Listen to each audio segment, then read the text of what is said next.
Haifa युद्ध हिंदुस्तानी रणबांकुरों के रण शौर्य की एक ऐसी गाथा जिसे आपने शायद ही सुना हो।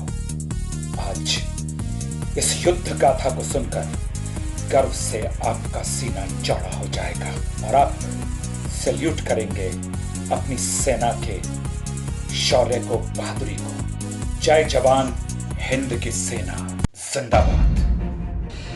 ये कहानी है इजराइल में लड़ी गई उन भारतीय रणबांकुरों की जिन्होंने तोप बंदूक का इस्तेमाल किए बिना ही तुर्की, ऑस्ट्रिया और जर्मनी की संयुक्त साधन संपन्न शक्तिशाली सेना का मुकाबला किया।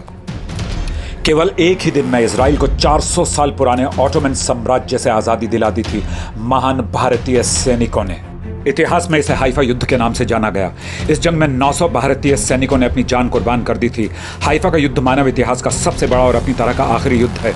भारतीय योद्धाओं के पराक्रम और साहस को समझने के लिए हाइफा युद्ध के पन्ने कुछ इस तरह पलटने होंगे। तो चलिए देखते हैं कि हमारे सैनिकों ने किस बहादुरी से इस युद्ध को जीता। वो साल 1918 था। इसी साल नवंबर में पहला विश्व युद्ध खत्म हुआ था। पूरी दुनिया में बारूद की गंध फैल चुकी थी। जंग की आग में पूरा विश्व झुलस चुका था। कोई भी देश एक दूसरे पर विश्वास करने को तैयार नहीं था। जंग खत्म होने के बाद भी माहौल सुधरने में अभी वक्त था। ऐसे में फिलिस्तीन से सटे समुद्र के किनारे बसे हाइफा शहर पर जर्मन और तुर्की सेना का कब्जा था। अपने रेल नेटवर्क और बंदरगाह की वजह से हाइफा रणनीतिक तौर पर महत्वपूर्ण जगह थी, जो युद्ध के लिए सामान भेजने के काम भी आती थी। भारत की अलग अलग रियासतों से आए थे बहादुर सैनिक। भारत की आज़ादी से पहले एक बड़ी संख्या में भारतीय सैनिक ब्रिटिश सेना के हिस्से में थे। हाइफा को तुर्की सेना से मुक्त करवाने की जिम्मेदारी ब्रिटिश सेना की थी।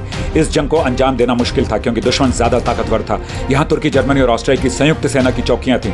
सैनिकों के पास बंदूक, तोप, गोला बारूद, किसी भी चीज़ की कमी नहीं थी। ब्रिटिश सेना के लिए जंग किसी चुनौती से कम नहीं थी। ब्रिटिश अधिकारियों को सैनिकों की ज़रूरत थी। तब भारत की 3 रियासतों मैसूर, जोधपुर और हैदराबाद से मदद की अपील की गई। रियासतों ने इस अपील को स्वीकार किया और अपने लगभग 1.5 लाख सैनिक जंग के लिए भेज दिए।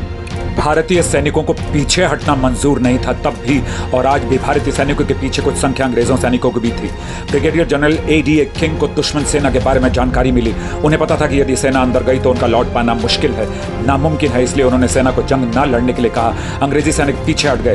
पीछे हटने का मौका भारतीय सैनिकों के पास भी था, पर मेजर दलपत सिंह शेखावत की अगुवाई में कोई भी सैनिक अपने फर्ज से पीछे नहीं हटना चाहता था।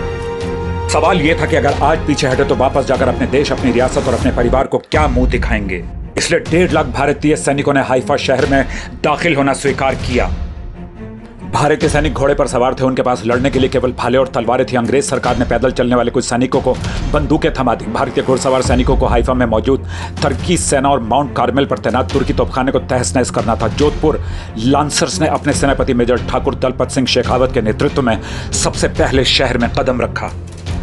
15वीं इंपीरियल सर्विस घुड़सवार ब्रिगेड ने सुबह 5 बजे हाइफा की ओर बढ़ना शुरू किया और 10 बजे तक शहर के मुख्य द्वार पर पहुंच गए। इसके बाद सेना का हाइफा पर धावा बोल दिया। इससे पहले कि तुर्की सैनिक अचानक हुए इस हमले से सावधान हो पाते, भारतीय सैनिकों ने बंदूकों से गोलियां बरसाना शुरू कर दिया।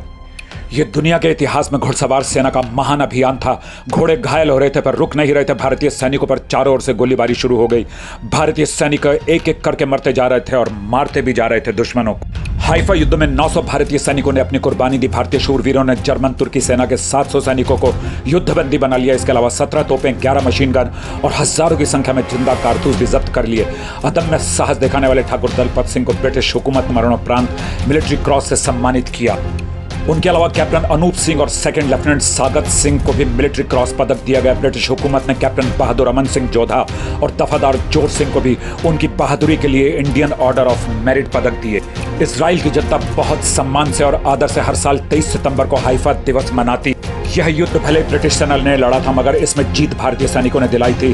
उन्होंने पूरी दुनिया को दिखा दिया कि आखिर भारत के सैनिक कितने फौलादी हैं, कितने मजबूत इरादों वाले हैं और कितने एकता वाले हैं और कितनी तैयारी वाले हैं।